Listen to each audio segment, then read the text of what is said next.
gostaria que nós lêssemos o Salmo 8.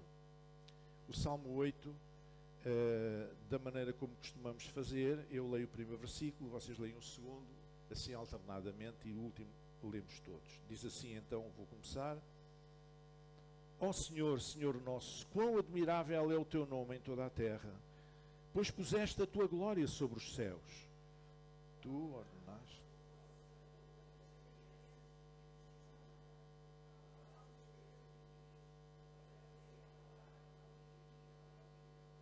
Quando vejo os teus céus, obra dos teus dedos, a lua e as estrelas que preparaste, que é o...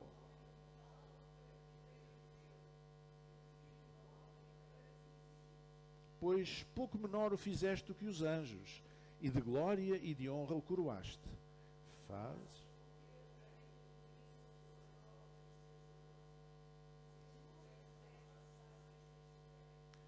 Todas as ovelhas e bois, assim como os animais do campo, as aves.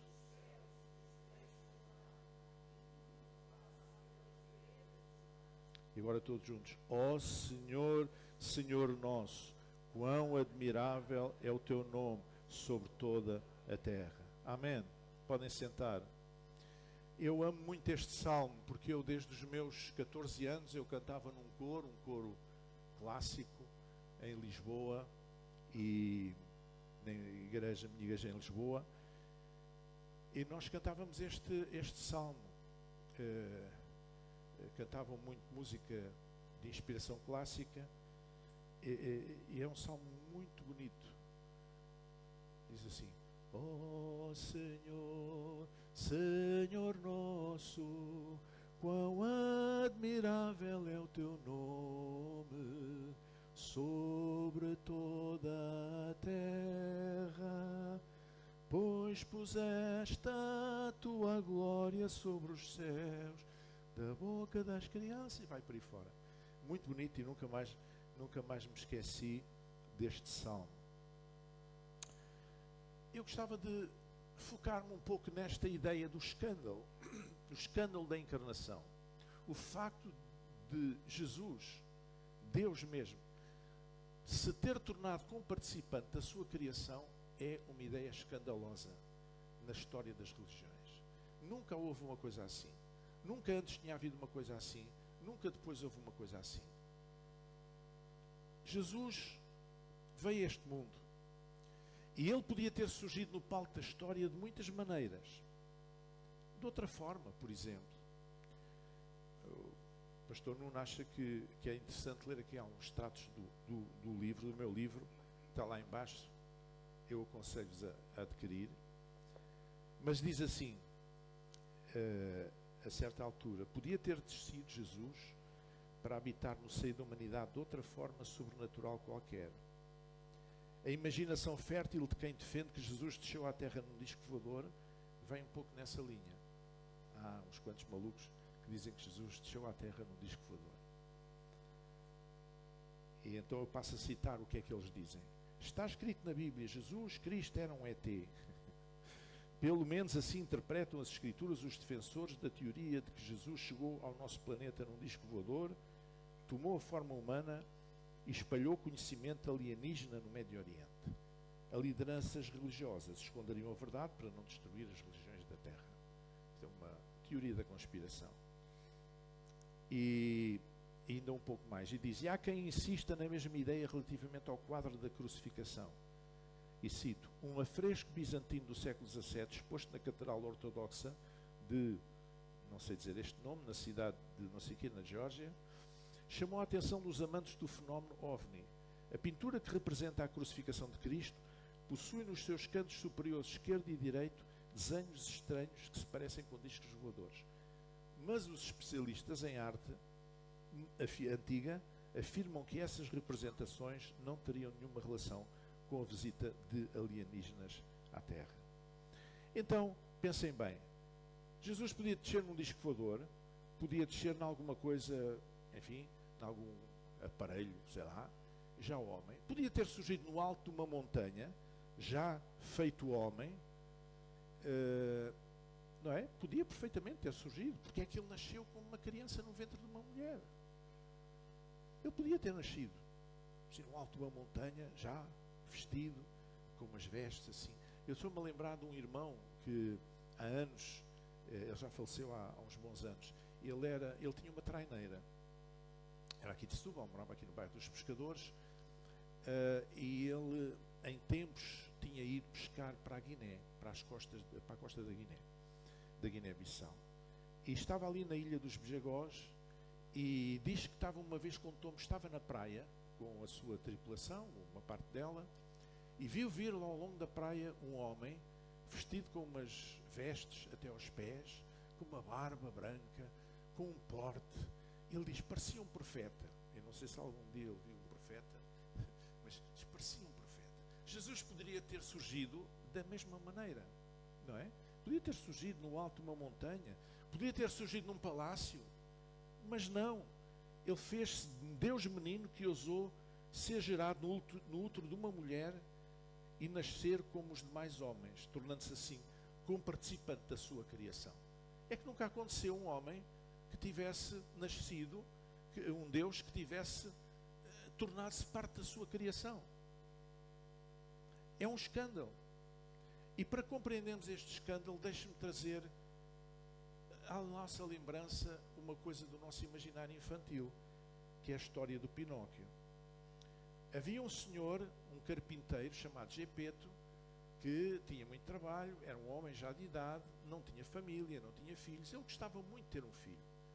Então um dia ele dedicou-se a fazer um boneco de madeira, com muito carinho, e pôs ali o melhor da sua arte, muito carinho, e ele lá fez aquele boneco e deu-lhe o nome de Pinóquio.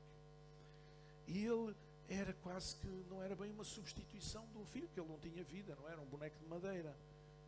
Mas ele colocou muito emocionalmente dele naquele boneco, porque ele gostava muito de ter um filho.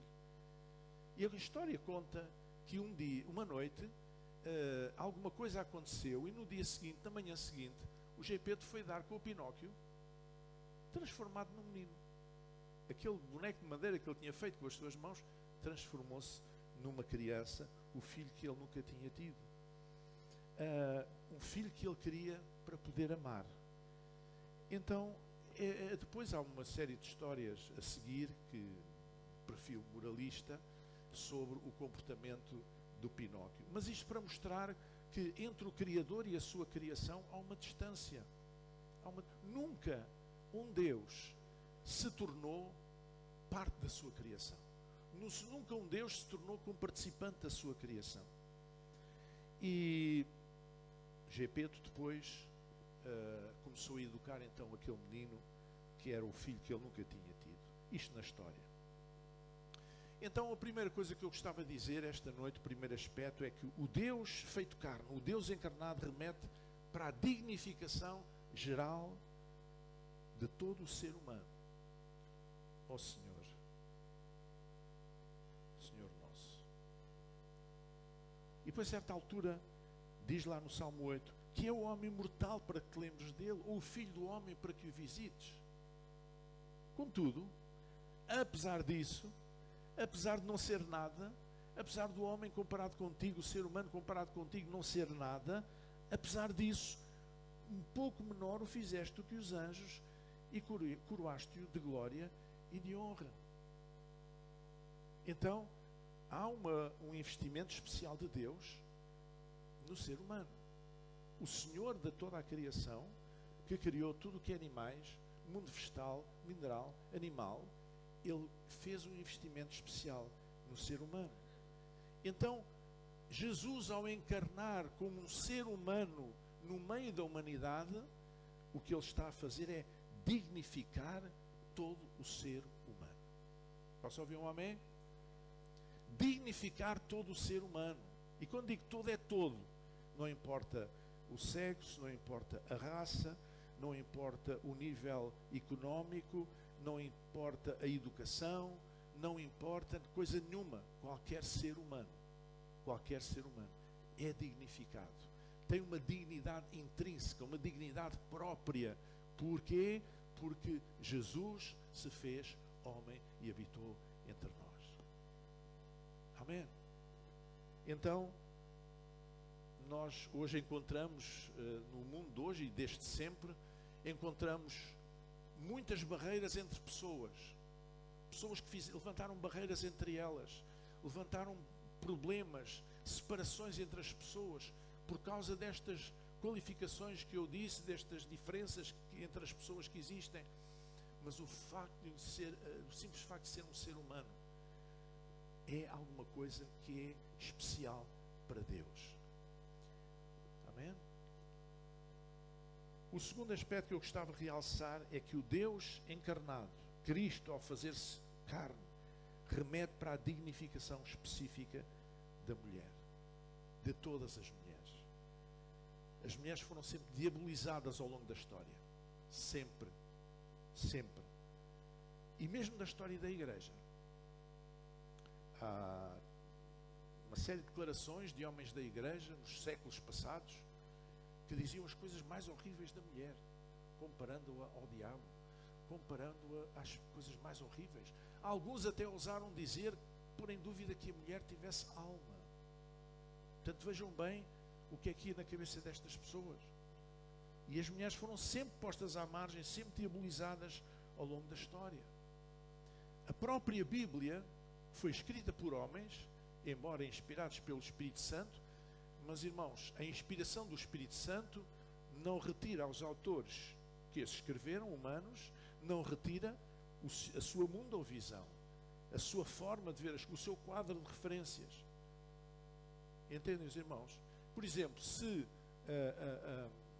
um profeta qualquer, o profeta Oseias, por exemplo, o seu vocabulário fosse de 500 palavras, ele não ia escrever no livro palavras que não fossem de parte dessas 500, que era o vocabulário dele.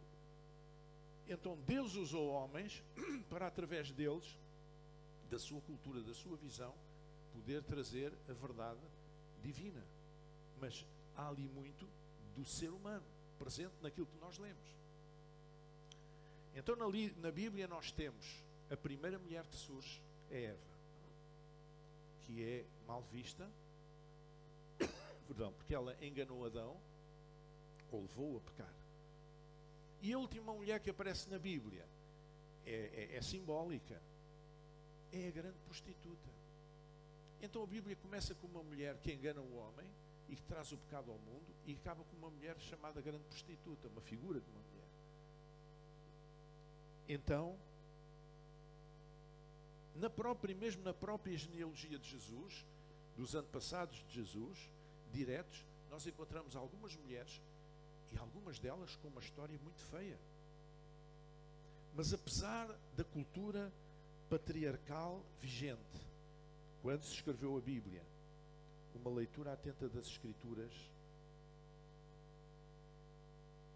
mostra que as Escrituras respeitam a mulher.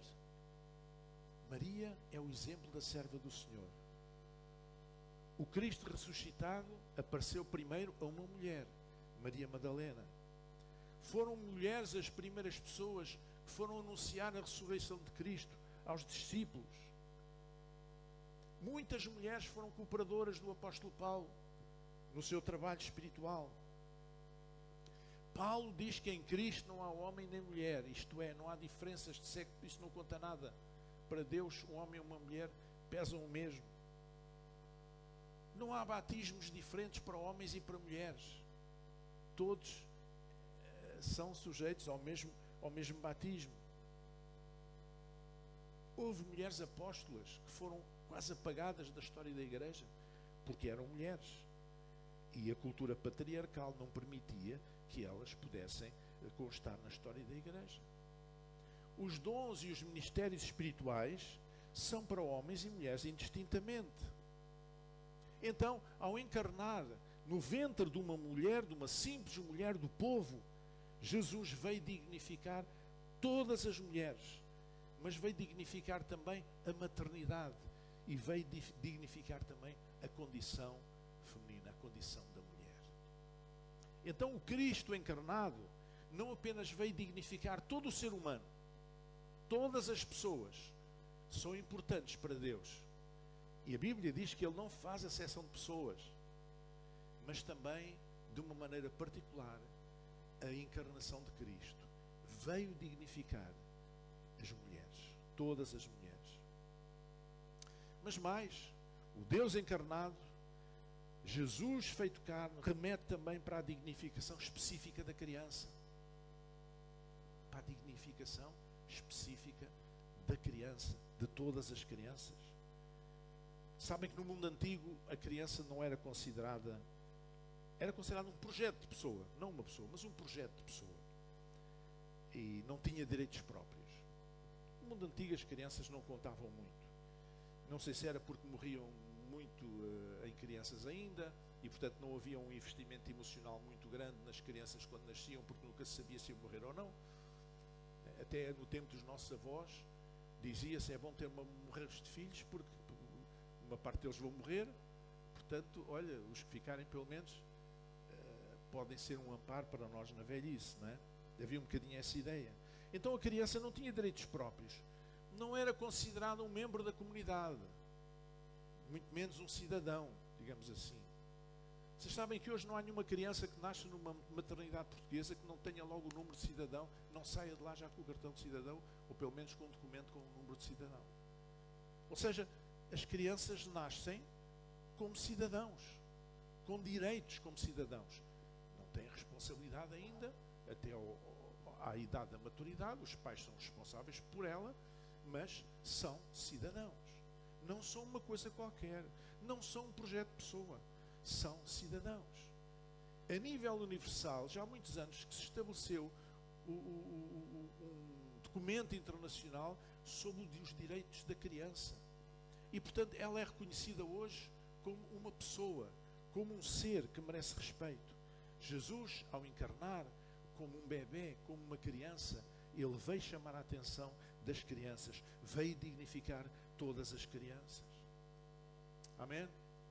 Sabe, nas sociedades tradicionais só se começava a ter valor social a partir aí da puberdade, cerca dos 12 anos, é que uma criança passava, digamos assim, a ter valor social.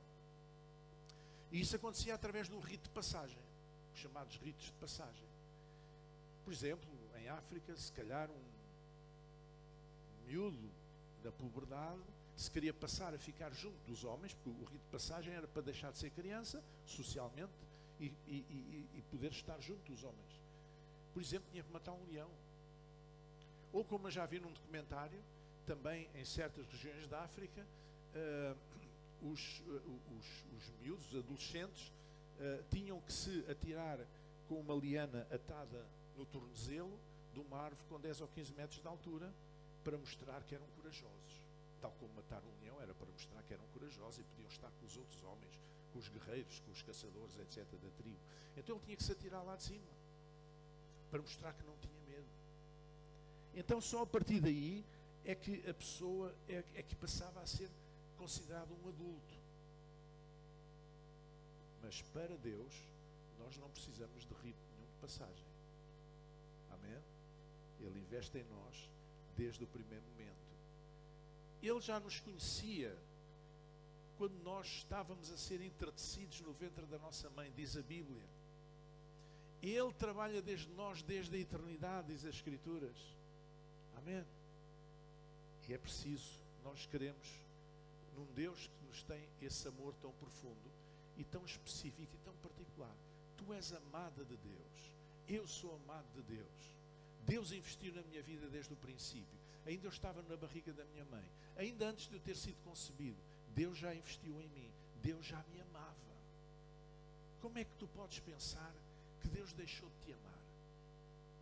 A certa altura, porque fizeste qualquer coisa de errado, e vais pensar que Deus deixou de te amar? Não, Deus ama-te. Deus ama-te com amor entranhável, com amor sacrificial.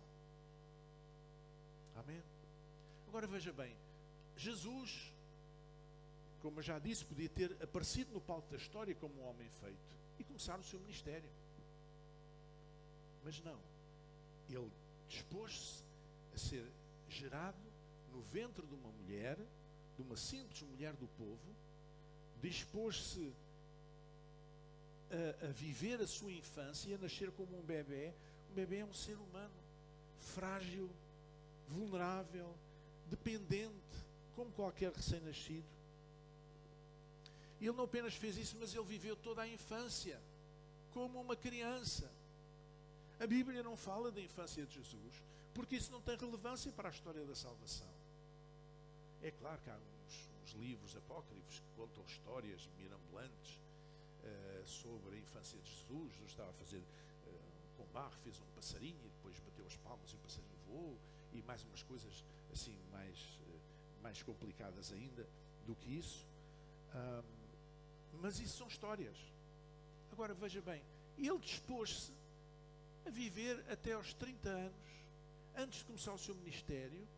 Ele dispôs-se a nascer no ventre de uma mulher, como uma criança, a ser um bebê, a ter 1 mês, 2 meses, 3 meses, 6 meses, 1 ano, 2 anos, 3 anos, por aí fora até aos 30 anos. E nós pensamos assim, olha que desperdício. Mas porquê? Ele podia ter nascido logo, ele podia ter aparecido logo como homem, pronto. Não é? Mas isto mostra-nos, mais uma vez, que ele veio trazer dignidade, não apenas a todo o ser humano, mas à mulher e à criança também.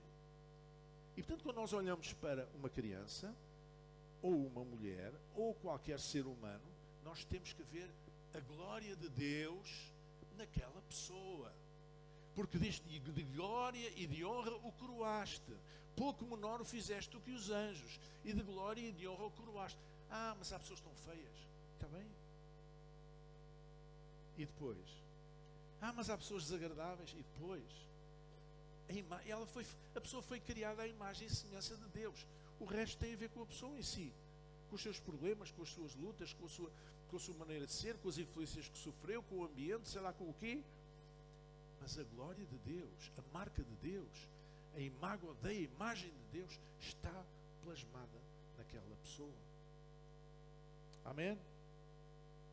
Assim Jesus veio ao viver toda a sua infância como uma criança normal, como qualquer outra criança. Jesus veio dignificar todas as crianças e dignificar a condição infantil. Ao tornar-se como participante da sua criação, e era aqui que eu queria chegar essencialmente, ao tornar-se como participante da sua criação, Jesus provocou o maior dos escândalos para a cultura religiosa da época: o escândalo da encarnação. Há quem não acredite na encarnação. Há muito boa gente que diz: é Deus fazer-se homem e nascer por obra e graça do Espírito Santo e tal, e nascer de uma mulher. Isso é uma grande história. Há pessoas que não acreditam. Há pessoas que dizem: eu só acredito naquilo que vejo. Mas é mentira. As pessoas não acreditam só naquilo que veem. As pessoas não veem o vento. A gente vê os efeitos do vento. Não vemos o vento não se vê, é invisível. Mas as pessoas sabem que está vento.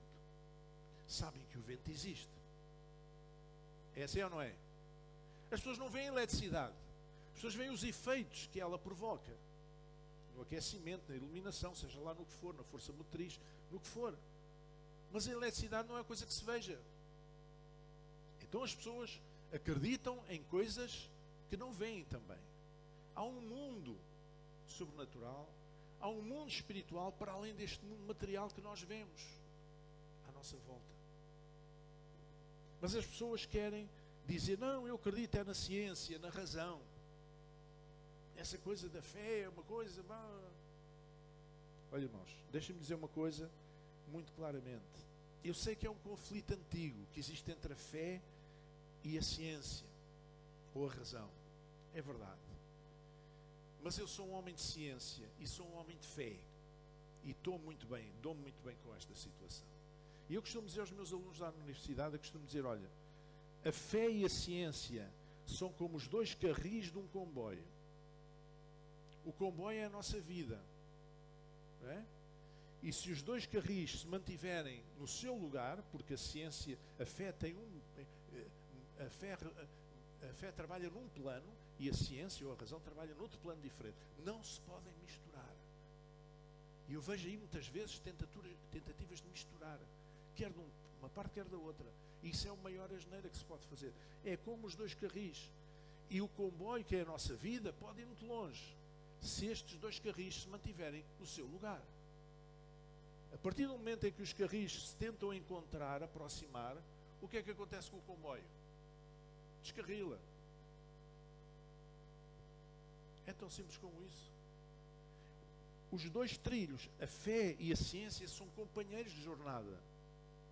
Eles seguem, podem nos levar muito longe, mas é preciso que a gente respeite a fé nos seus domínios e a ciência nos seus domínios. Agora, o que é o problema?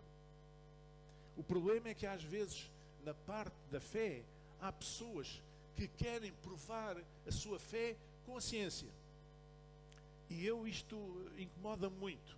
Por exemplo, mas muitos crentes, muitos cristãos, alguns cristãos têm um pouco esta tendência, que eu acho uma tendência espiritualmente infantil, que é assim, sai uma notícia qualquer, foi descoberto não sei o quê, uma arqueologia, uma coisa, descobriu-se que em tal sítio que a Bíblia diz que havia uma cidade e não se sabia, afinal, há lá indícios. Então você está à espera que a ciência confirme aquilo que você deve crer pela fé? Porquê é que você precisa da ciência para isso? Ou você crê, ou não crê. Amém? A fé é crer contra a esperança. A fé é crer contra as evidências. A fé é crer quando as circunstâncias dizem não, a fé diz sim. Amém? A fé é uma coisa diferente e não precisa da ciência para vir dizer, afinal tinha razão. Não. E a ciência, por seu lado, também às vezes quer interferir no campo da fé. Está errado. Não tem nada a ver. A ciência é qualquer coisa que trabalha com provas, com comprovação, com estudos, com coisas que se podem medir. A fé é um mistério. A fé é uma dádiva de Deus, é um dom de Deus. Diz que a fé é um dom de Deus. Somos salvos pela fé. Somos curados pela fé. Temos vitória na nossa vida pela fé. Avançamos pela fé. Sem fé é impossível agradar a Deus. A Bíblia até diz que aquilo que não é da fé é pecado para os crentes. Então nós devemos mover-nos pela fé. Nós não precisamos da ciência para nada, para nos mover pela fé. Nem precisamos de ir buscar elementos à ciência para comprovar, nós tínhamos razão. Não, isso é infantilidade. Não precisamos. A fé é a fé, a razão é a razão. São duas coisas diferentes. E por isso, para crer no Cristo feito carne, no Cristo que encarnou no ventre de uma mulher, numa simples mulher do povo, para crer num Cristo que viveu toda a sua infância como uma criança qualquer, como outra criança qualquer, para crer neste Cristo que depois nos é revelado nos Evangelhos, nós só precisamos de uma coisa, que é fé. Amém? Fé nas Escrituras, fé naquilo que está escrito, fé nas Escrituras. Mas para crer na encarnação nós precisamos de fé. Não é através da ciência, é através da fé. Então, quem não tem fé não pode crer através da ciência. Tem que crer através da fé. Mas para quem crê na encarnação, no Cristo encarnado, no Cristo feito homem, não pode deixar de se escandalizar, de se espantar, de se surpreender e de se deslumbrar. Como é que Deus, o Criador dos céus e da terra, se dispôs a prescindir da glória que tinha nos céus e vir a este mundo? Como é que Ele se dispôs a nascer no ventre de uma simples mulher do povo? Como é que Ele se dispôs a passar pelo período crítico do parto? Como é que Ele se dispôs a passar pela infância, pela puberdade? Como é que Ele se dispôs a passar por tudo, até aos 30 anos? Como é que Ele se dispôs a passar por tudo isso? Como é que Ele se dispôs a passar depois por tudo aquilo que Ele fez, inclusivamente dar a sua vida por amor de nós? Nós temos que nos escandalizar, nós temos que nos surpreender. Vamos chegar em pé. Hoje é domingo das missões. Jesus foi o maior missionário da história. Eu gosto de ler relatos sobre alguns grandes missionários na China e noutros lugares, em África, sei lá, que no século XIX se dispuseram a deixar o seu conforto, a deixar a segurança, a deixar às vezes a família, para ir levar a boa nova de salvação a povos que estavam longe. Mas Jesus deixou o céu para vir a este vasto campo de missão chamado humanidade. E o Verbo se fez carne e habitou entre nós, e vimos a sua glória. Diga comigo, e o Verbo se fez carne e habitou entre nós, e vimos a sua glória, como a glória do unigênito do Pai, cheio de graça e de verdade. Que coisa fantástica. Você não fica escandalizado, não fica surpreendido, não fica... Você pode ouvir esta história muitas vezes, que Jesus se dispôs a abandonar a glória dos céus e vir a este mundo, nascer no ventre de uma mulher e habitar entre nós. Veio armar a sua tenda, isto é, no arraial da humanidade, no acampamento da humanidade. Veio habitar entre nós. Veio ser comparticipante da sua própria criação. Porque Jesus estava presente na criação do mundo. Isto tem que nos surpreender, irmãos. É ou não é? Isto tem que nos surpreender, tem que nos chocar. Isto não é normal. Isto nunca aconteceu. Isto só se prova pelo grande amor, pelo muito amor que Ele nos tem.